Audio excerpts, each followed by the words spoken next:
What is up, you guys? What's up, everyone? It's Some Young Guys. I'm Lemac, I'm Carlos. and this is Some Young Guys, just trying to solve the world's problems in a podcast. Glad to have you guys back. Absolutely. We are pretty tired today, just working our butts off, and then going to the gym afterwards and working our butts off even more. I actually hit a really nice chest day today.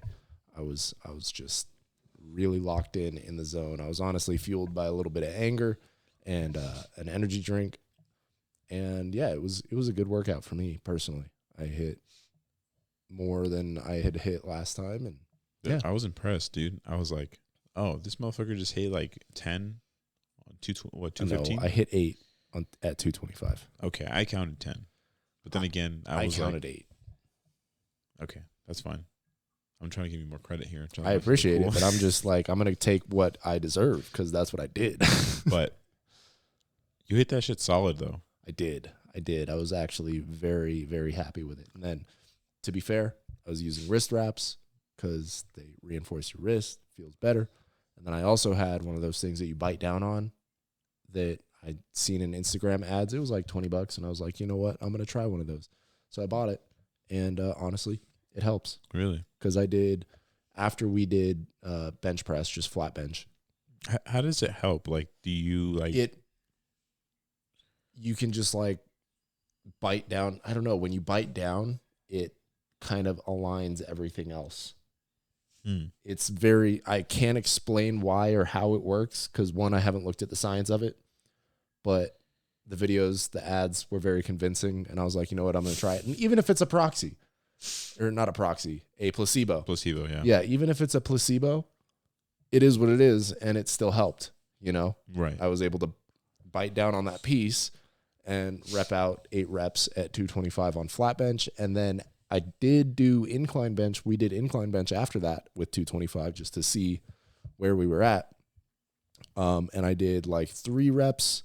They weren't as great, and then I put that mouthpiece back in, and I did 5 reps, and they were pretty solid. Interesting. That being said, there was also a cute chick behind us that I was like kind of into. So that extra, you know, like gotta do it, gotta do it for her. So are you looking? Is she looking? She was blind. Just kidding. Blonde? No, blind. Oh, that's racist. No, what? No, she's Asian.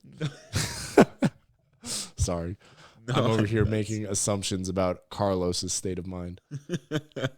No.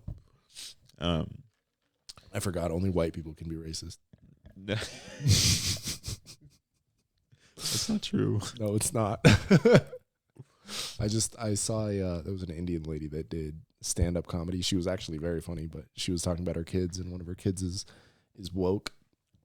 And she was like, and for those that don't know, woke is where you don't know the difference between racism and jokes about racism. Is that what she said? That's what she said. I was like, that's hilarious. Because she was talking about it was her and her Scandinavian husband. Oh, shit. And their 3 kids. And it's an Indian woman who looks Indian, like she's obviously Indian, and then her Scandinavian husband and their 3 kids. And she made a comment to her husband that was like a racial joke, and the woke daughter was like, you can't say that. She was like, look at my face. I can't be racist. Only white people can be racist. That's hilarious. And then the daughter stormed off, and she was like, yeah, I know. It's because you're half white. I know you're mad because you're half white. It was very good. It was very good. A lot of female comedians they joke about the dudes they sleep with, whereas she was actually funny. Wow. There are funny women out there. I'm surprised. Yeah, I was watching some stand-up, and I was like, what are you watching right now? No offense. Is it a female stand-up comedian? No offense. There are some great stand-up comedians that are women. No. Yeah. Like Sarah Silverman, funny. Yeah. There's another blonde one. I forgot her name, but she's hilarious. Fuck. I don't know. But yeah, I think it's like either Christy or Katie or some shit like that. But she was hilarious. She had a special on Netflix.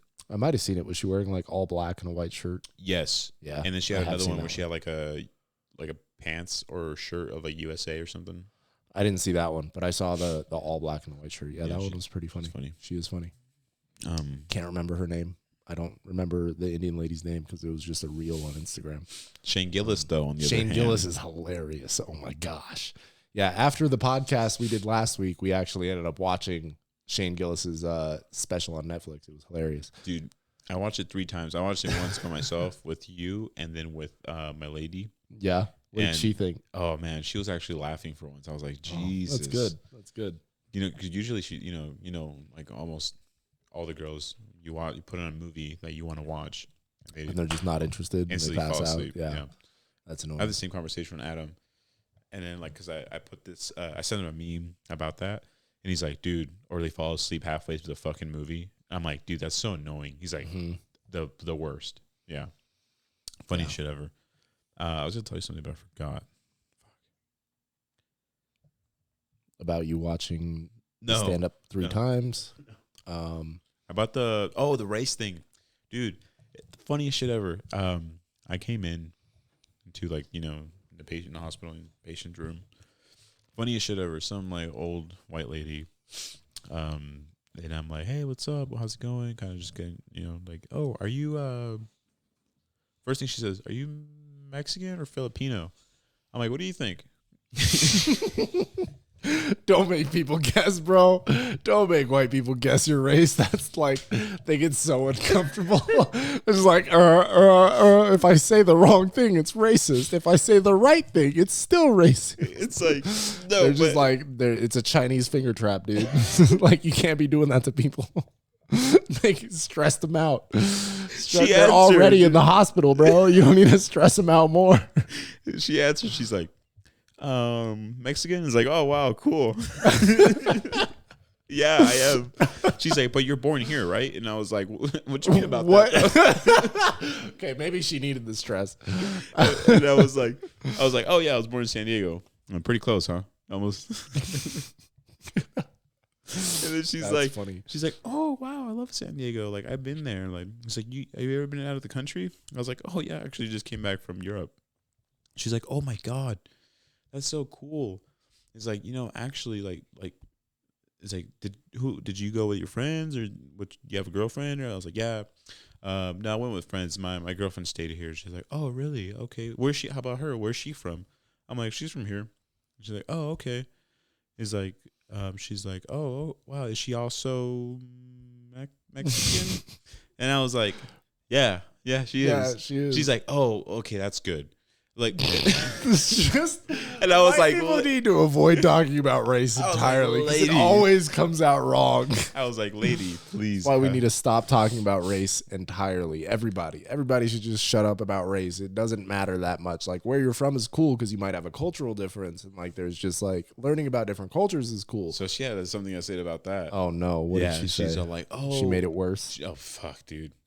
I was like, maybe you should just stay quiet, just not talk about race at all. It was hilarious. I was like, yeah, man, I went to Germany. All the people out there are super nice. Like, I just love the culture, the difference in, like, learning about, the history that they had in their country. And I was like, man, some of these, like, the girls were like very beautiful, like very elegant looking, very like high class. Not like, it's kind of like hard to see that here in America sometimes. And then she's like, oh yeah, they are very nice and beautiful. But you know what? I think it's always good that, certain races stay with their own races. And wow. And I was like, why is that? And she's like, because I had a friend, and he married this Vietnamese lady, and the differences in their like marriage, was like so out of line. They always get in arguments and get into fights. So they divorced, and then, he finally met a white lady, and then I think it was just great. And then, like the mixed kids and all that stuff, it's just, it doesn't really work out sometimes. And I was like, lady. Dang. And then she's like, but I'm not trying to be racist or anything. And I'm just like, oh my gosh. You got caught in 4K, my G. Yeah. Oh God, it was hilarious because I was like, man, this lady is oblivious. I mean, at the very least, she's very honest about her opinions. Yeah, she is. So I was like, oh yeah, I mean, if that's what you want to think. This is why freedom of speech is great too, so that you can know who has a dumbass opinion. Yeah, and you don't, because then like people that have dumbass opinions or plans to do stupid and violent or just terrible things. When you have freedom of speech and you can't persecute someone for what they say, so long as it isn't like a call to action to commit violence and stuff like that, like I'm going to blow up whatever building, that you don't want to have.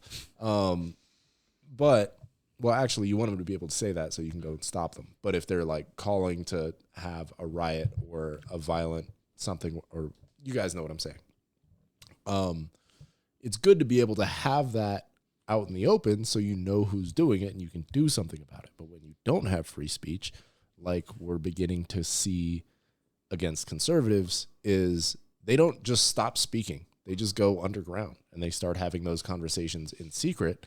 And then it becomes an echo chamber in the same way that Twitter became an echo chamber for the left because all the conservatives were being censored. So like echo chambers anywhere where the same bad ideas can just propagate and kind of be amplified by a bunch of ignorant people sharing the same ignorant idea over and over and over again and building upon that. And then that idea takes a hold and it ends up being a cult. That's kind of how like cults and bad groups like the people in Germany that started World War II, we don't want those at all. Bad ideas propagate. Yeah. I mean, especially if they're forced into secret, because then they feel persecuted and then they feel justified for their opinions and then they feel justified for their actions because they've been feeling persecuted and repressed and oppressed and all of those things. You don't want that. I think everyone just needs to chill the fuck out. That's true. Maybe everyone needs to just like calm down for a sec. Mm-hmm. You know what I'm saying? Come to Jesus. Exactly. Love thy neighbor. And just realize that we are on a small little planet in a cloud of dust. And sometimes things don't really matter. Yeah, a lot of things don't matter. You know, but scary times, you know. Yeah. Especially with what's going on around the world. Yeah. So speaking of what's going on around the world and speaking of, you know, last week's podcast, like we brought up earlier, I need to make some corrections to the record to, you know, not sound as much like an ignorant fool. Because last week I said I really don't know all that much about the Israel conflict and Hamas and where they all come from. So I just want to correct the record. And I'm an idiot. I was told that I said that Israel invaded Palestine. That's not what happened. Hamas invaded Israel. Hamas being an Arabic, what is classified as a terrorist organization. They sprouted up, I think, in the 80s. Because they thought that the PLO was too much of a pushover, which was the original Arabic, you know, forces against Israel control. And apparently Israel has been oppressing Palestinians in the West Bank and Gaza for quite a while because Israel has been the dominant government in that area. And they've been oppressing Palestine. That's why we had Palestinians. That's why we had Free Palestine during 2020 or something like that? I don't know. There was, in the same way that we had BLM riots and all of these different movements, social justice movements in the 2020s, we had Free Palestine was one of them. I don't remember very much about it, but I think that was like right before the war in Ukraine sprouted up, was the Free Palestine movement. But anyways, Free Palestine came from the way that Israel was treating Palestinians, who are the Muslim Arabic group in that area, and all of the surrounding countries are Muslim and Arabic. And then Israel is kind of like the stronghold of the Jewish people. For the most part, Zionists that want to have, you know, their own state of Jerusalem, which is home to 3 religions, big, very important religious sites, like Christians, Jews, and Muslims all have very prominent religious sites in Jerusalem. Yeah, they do. It's the Holy Land. And that's part of why America's involved, is because America's founded on Christianity, and there's a lot of Jews that came to America from World War II in Germany. And yeah, and then the whole the Muslim religion and the Arabic-speaking nations all also have an interest in Jerusalem because it's the Holy Land. It's a conflict that goes back thousands of years, so it's very complicated. Hopefully, I straightened out some of my ignorance from last episode, but there's still a lot more to learn. I just have not done any research on Israel and Palestine, but I did think that it was necessary to talk about a little bit because it seems like they're kind of pulling us into World War III. So something that we should at least figure out what's going on. How is this? Why are we involved? Why is this important? Why is it boiling up like it is? Why are our taxpayer dollars going to both sides? Because they are. All kinds of stuff, man. It's crazy, dude. I was literally at work, and it was like very, very slow, like very slow, to the point where I like opened up YouTube on the computer, and I was like, "How to survive a nuke attack." So I was like, how would good information to know. It was good. It was on YouTube, and I was like learning about all like the nukes, like where are they located in America, or where all the nukes located in Russia, and then their plans to attack the U.S. and in the what is it, the UN, United Nations, the NATO, like what areas they were gonna hit in Europe. What areas they were going to hit in America. So they were going to hit like London, what is it called? Ireland, Dublin, all that stuff. I was like, man, all those beautiful countries are just going to go destroy. Like, and I that's why I hate like the fact that nukes. It's like a thing that we have, unfortunately, because it's like it destroys a lot of things for no fucking reason.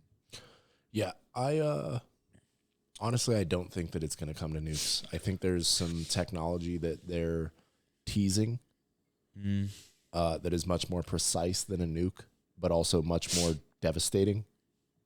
It's just like...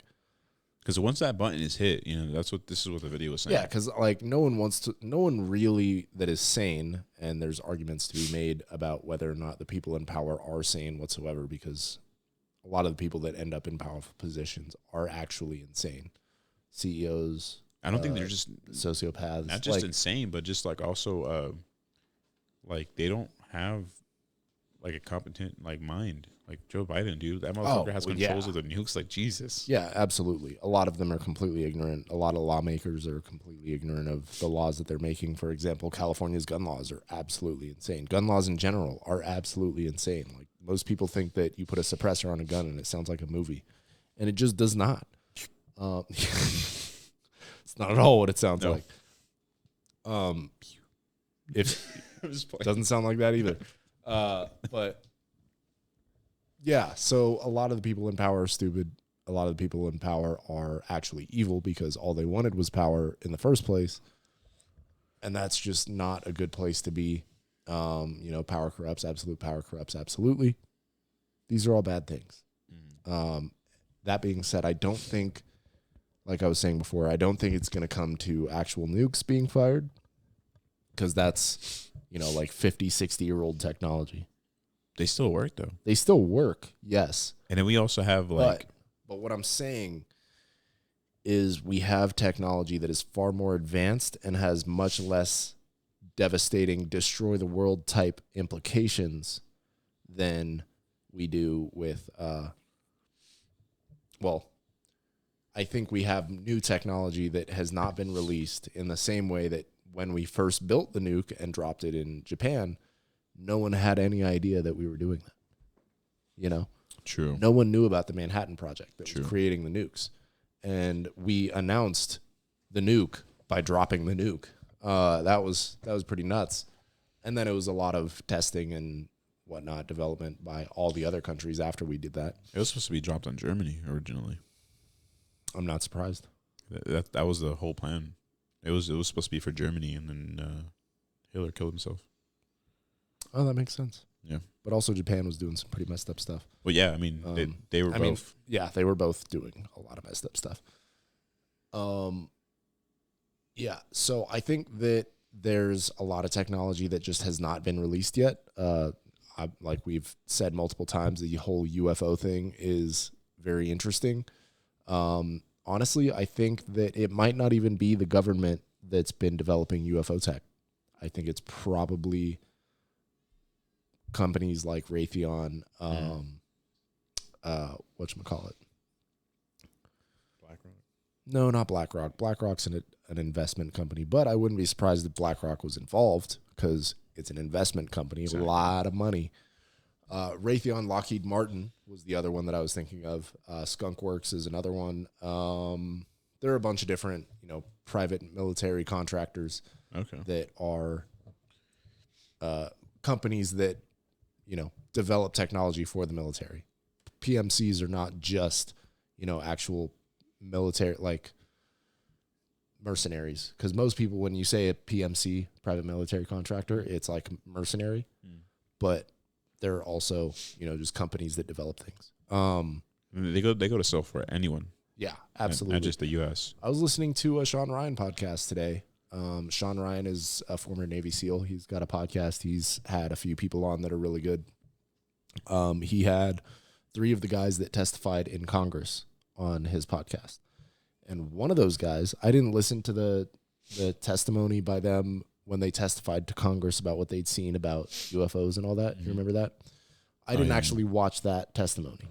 But the 3 guys on the podcast, because podcasts are just better because people can tell the story without being interrupted and asking all kinds of irrelevant questions, because a lot of people in Congress are just stupid and old and they don't understand the technology in the first place, so they don't know what questions to ask. Is that the dog? That's my farted? dog. No, he just snoring. Okay, goodness. But anyways, one of the guys on Sean Ryan's podcast, he's a former Marine. I can't remember his name off the top of my head, but I could probably find it pretty quick. He had a run-in in Indonesia, I believe is where he said it was, when he was a Marine, and he ran into a group that was loading something onto what he described as a UFO, basically, as we would understand them. So the dude's name was D.C. Long. Yeah, he's a former Marine. Oh, no. Was it D.C. Long? No, it was Michael Herrera. That's who it was. Michael Herrera was the Marine. D.C. Long was a different person, but who also testified because he had 3 people. He was one of the 3, but Michael Herrera was the one that I'm talking about.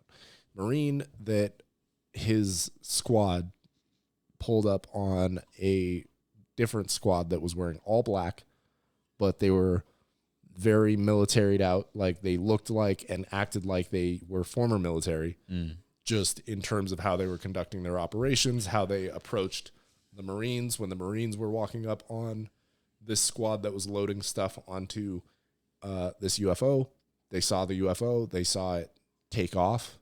Like it just floated up and took off super fast, similar to what happens in movies when UFOs take off. But he was saying that the things that they were loading onto this UFO were these like long tubes. They were like shipping containers, but they were cylindrical. And apparently he found out afterwards, after he had experienced this, that they were actually loading people. It was a human trafficking organization. Oh, shit. Operation. Yeah. I don't know how credible that is. Wait, I need to watch this later on. Yeah, it's a very, very good podcast. The dude seems pretty believable. It's a Marine. I mean, obviously people could be lying, all kinds of stuff like that, but he is one of the people that testified before Congress. What was the name again? Michael Herrera on the Sean Ryan podcast. Yeah. But anyways, yeah, so, he and his Marine squadron walk up on this obvious, like they're loading stuff onto a UFO. It had to be probably like 40 guys that were loading stuff onto the UFO. Michael Herrera said his group of Marines was like 6 guys, and the way that they were approached by the PMCs that were there loading onto this UFO is it was 2 groups of 4 approaching from either front flank, while their group was approaching from front middle, which was very tactically sound for them because all 8 of those guys had a good line of sight on all 6 of them without worrying about accidentally shooting one of their own buddies.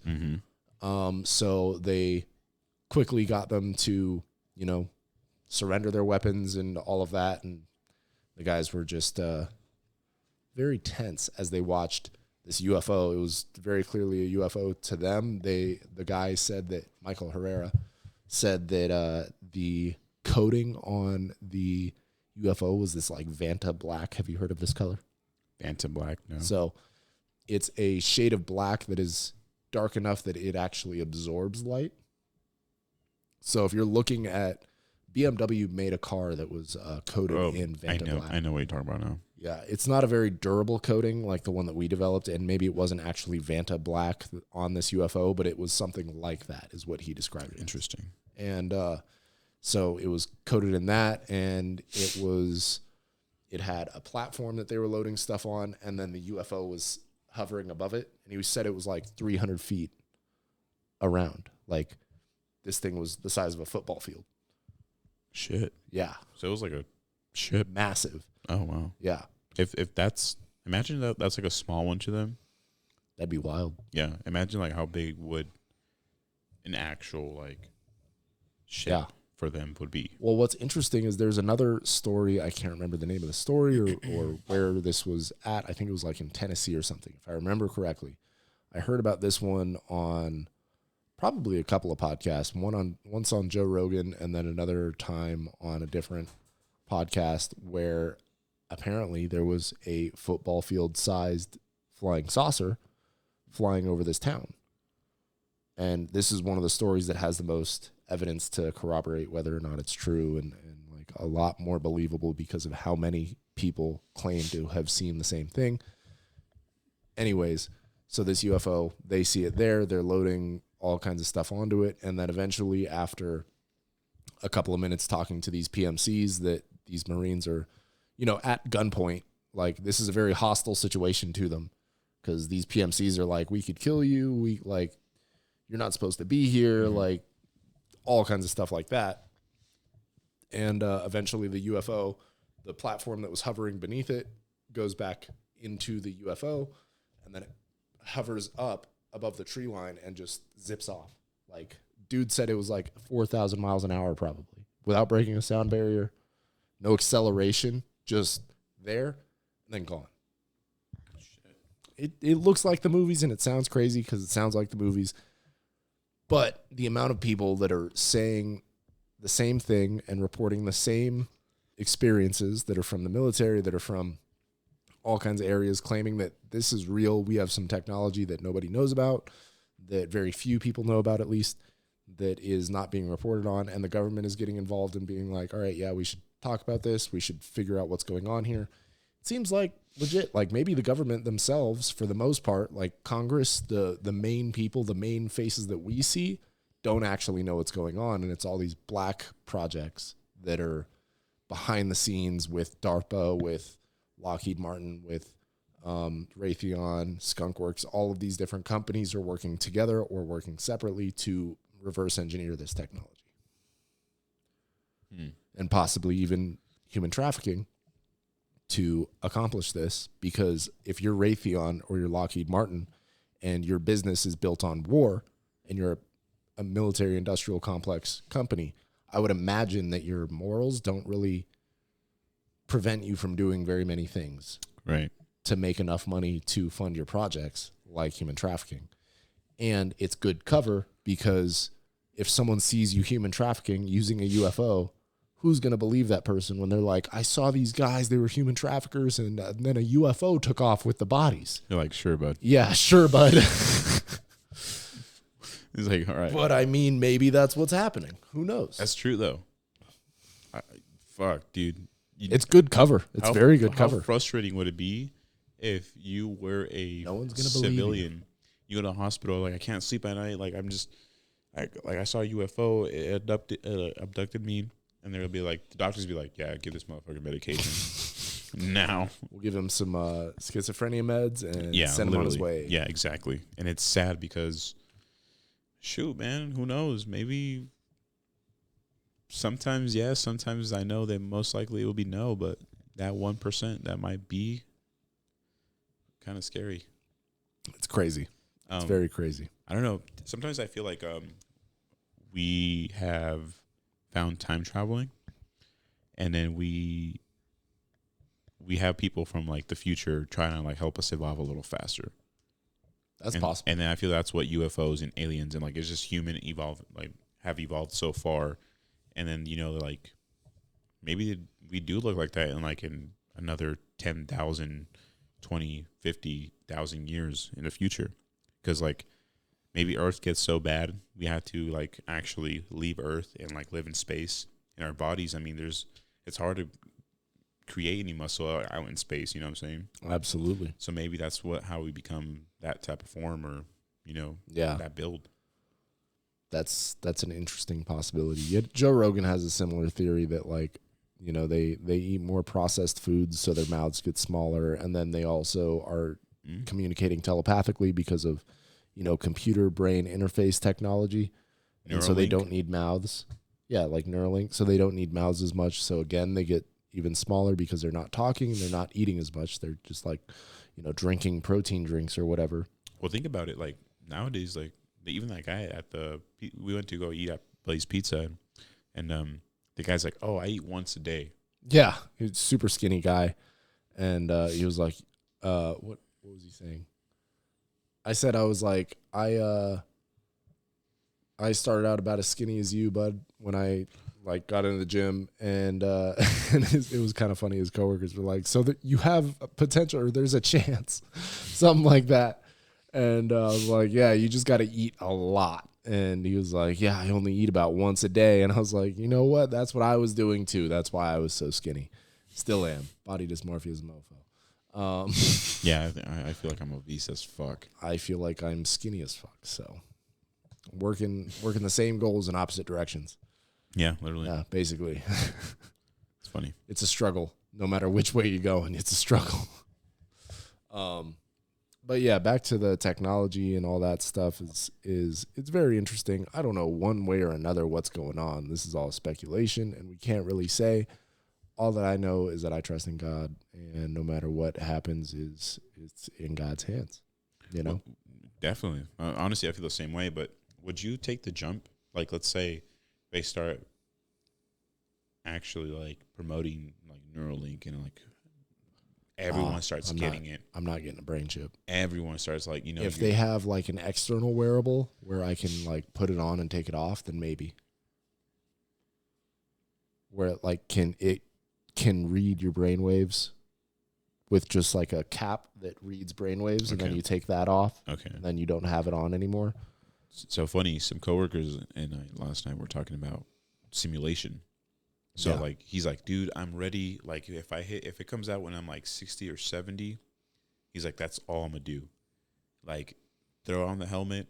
I'm in a simulation world. That's like full effect." And I'm like, that's kind of cool, because when you're like that old, you're not doing all that much. Exactly. And if you could make money in that world that can transfer to the real world, you can pay for caretakers and whatnot. That being said, I don't want to be 60 and not doing anything. Maybe if I was 80 and like I'm not walking anyways, then yeah, but I'm planning on being as fit and active as possible at 60. Same. So at 60 it's not happening. I'm sorry. But yeah, no. But definitely like that's because I feel like 60 is still really young. It is, especially as technology continues to improve. Like, I mean, Trump is nearing 80. I think he's like 77, 78 years old. Yeah, he's a spry mofo, though. I thought he was already 80. No, he's not 80 yet. I think he's like 78. But he seems pretty energetic at the very least, maybe not necessarily healthy, but pretty energetic. And he gets around. He's certainly doing better than Biden. Yeah. He's 77 years old. Biden's 80. Biden is 80. He is old, decrepit, and does not need to be in the White House anymore. Which is unfortunate. Like, honestly, I wish that he was just a better president. You know who looks great, though? Putin. He's 71. That motherfucker looks like he's a sharp. He does look sharp. But yeah, it's really unfortunate that Biden is not better. Yeah. Like, obviously I want Biden out because he's terrible. But it's not because I was going to say it's not because I don't like Biden. I don't like Biden. He seems like a crook, a fraud, a heavily corrupt individual. And from what I understand, he is a very heavily corrupt individual. So I don't like him for those reasons. I just wish that he was better. I wish everyone was better. It'd be nice. I'm not like so pro Trump that I only Trump. I don't worship Trump at all. I worship God, but it seems like Trump is our best bet. No, seriously. I feel like America has fucked themselves so hard that it is too late to pull out of anything.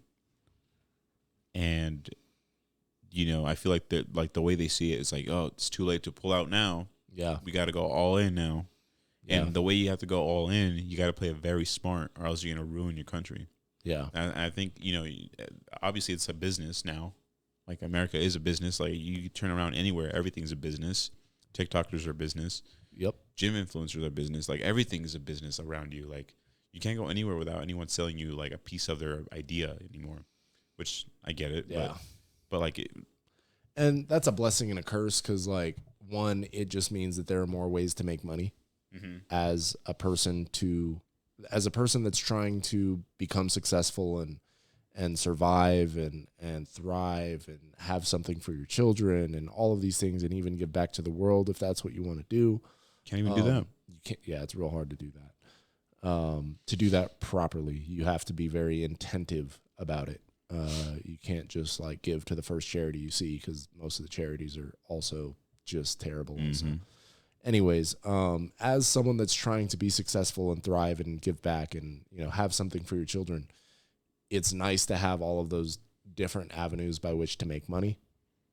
But it also, by extension, makes everything much more expensive. So you kind of have to do that to make money, and it's just a vicious cycle that's couldn't say whether or not it's going up and making the world better or making the world worse. I would venture a guess is to say it's making the world slightly better because now the worst level of poverty, at least in America, is still way better than it was 100 years ago. Like, all of us have better dental care than even the Rothschilds did it 100 years ago. We had everything like better. Even if you were the richest man in the world back 100, let alone 200 years ago, you have better dental care if you have basic dental insurance than those people did 100 years ago. You have better care now. So we're doing better by every measure, but it's also pretty bad and on the way to corruption and failure and destruction. Matter of fact, I posted on my Instagram story the other day a scripture from the book of Matthew that was very good and helps to quiet the mind in these trying times. And the scripture is Matthew 24:6, and you will hear of wars and rumors of wars. See that you are not troubled, for all of these things must come to pass, but the end is not yet. Very nice to hear, given these trying times that seem like the end is nigh. Because we have wars and we have rumors of wars for sure. Oh yeah, and all of these things must come to pass, but the end is not yet. We still have quite some time. Yeah, we have some time. That being said, it seems like it's going to get worse before it gets better. So you better buckle up and really, really, really try and make things better for yourself, so that you can survive and help your family survive and help your friends and neighbors survive. Because at the end of the day, you're going to need your friends and neighbors more than you're going to need, your family member 200 miles away, because those are the people that are going to be right next to you when shit goes down. So learning how to cooperate with your neighbors, learning how to cooperate with people that are different than you, having kind of a family built up around you in your immediate area, doesn't necessarily have to be blood family, just, family that you can rely on in your immediate area in case shit does hit the fan. That's going to be very important. Yeah. So prepare yourselves. Take the time that you do have to cherish your loved ones and, buy ammo, buy food stores, make better relationships with the people down the street that you don't necessarily like, or just be prepared to have some problems and maybe get your house broken into if it comes to that. Because you got 3 days. If the power goes out, if the water runs out, if the food runs out, if Your credit cards don't work. You got about 3 days before pandemonium hits. Oh yeah, it's bad. It can be bad. But yeah. Do you have anything else? Not today. Not today. I think the workout is really starting to get me. But it's funny because I feel like even though we hit like slightly a short chest workout, I still feel a little bit more tired than when I do a full workout. We were there for like an hour 45. We were there for a while, huh? Yeah. Yeah, because it was not a short workout. No, we were there probably even a little longer. No, we got there about 5-ish. 5:15. And 6, it closed 7. at 7. We left right before it closed. It was about 6:50 when it closed. So it was just like over 140, 150. Yeah, an hour 40, hour 45, something like that. Long. I don't know why it felt longer than it did. No, shorter than it did. I don't know, dude. I don't know, but my chest feels dead. Like literally. Yeah, I got a really good chest pump today. I didn't get a pump, but I did get a workout. I think the heavy set did do it for me. Yeah. Because I never do what you did. Like you went heavy first and then light. I usually go like high build. Well, the main reason I did that is because we started with dumbbell press. Mm-hmm. We did incline dumbbell press for those that are interested in our workout and our workout methods. We started with 60-pound dumbbells on incline dumbbell press. Then I did 12 of those with 60s. And then we did 75s for 2 sets on incline dumbbell press to really get, a warm-up set, 2 working sets. And I did 12 and 10 at 75. And then we moved over to the flat bench because I was like, because we hadn't hit bench together or chest together in a long-ass time. Mm-hmm. And so I was like, and the last time, I want to say the last time we hit chest together was the time that I hit 225 for the first time. For 5. For 5. Yeah, the first time I hit 225, I hit it for 5, then for 5 again, and then for 4. And this time around, I was like, I'm going to hit chest and max out, see what I can do at 225. And I hit 8, which I was not expecting because I have not flat benched in a while. I've just been doing incline bench and building up that way. I'm doing 90s for 10 on incline with the dumbbells. And so that's not bad at all. And so it definitely built up my flat bench. But yeah, so we did 1 set of 225, and then we dropped down to 185 and then 45s. So 135. And then after that went to incline bench and did, just a heavy set there. We didn't do a whole bunch of incline bench because we already did so much incline dumbbell press. And then pec flies with the cables. That was good. I love those. I love those too. Those were good. And then what else? After that, I went from that to shoulders. I did cable shoulder flies with the cables. And after that, some rear delt flies, some skull crushers, and then some tricep extensions. Mm-hmm. Yeah. But he did some back while I was doing the shoulder and triceps because he did shoulder and triceps the other day. Yeah, literally. My shoulders were sore. They were shot. Like, I did military press, and then I did reverse. When you work out the back of your shoulder, so you kind of lay forward on the shoulder press machine, and you go like this. Interesting. So it's more of a rear delt. Rear delt, military press, I guess. It's like a traps, rear delt, and top delt. Mm-hmm. That's what I feel like that would. It was a good one. Would push. But since I don't know why, I always have like a knot on the mid, lat. No, not mid lat. Shoulder blade. Like next to my shoulder blade, there's like a muscle there that goes up to my neck. Yeah. If I'm not careful, I'll always either it gets into a knot or I pull it, and then it just kinks me, and I'm just like this for half the day. That sounds awful. It's fucking horrible. Yeah. Most painful. But I think I'm ready to close it out. We are beat, tired, and exhausted. All different ways to say, let's go to bed. Seriously. All right. It has been Some Young Guys. I'm Lemac. I'm Carlos. And we're just trying to solve the world's problems in a podcast. Glad you guys joined us again. Peace. Peace.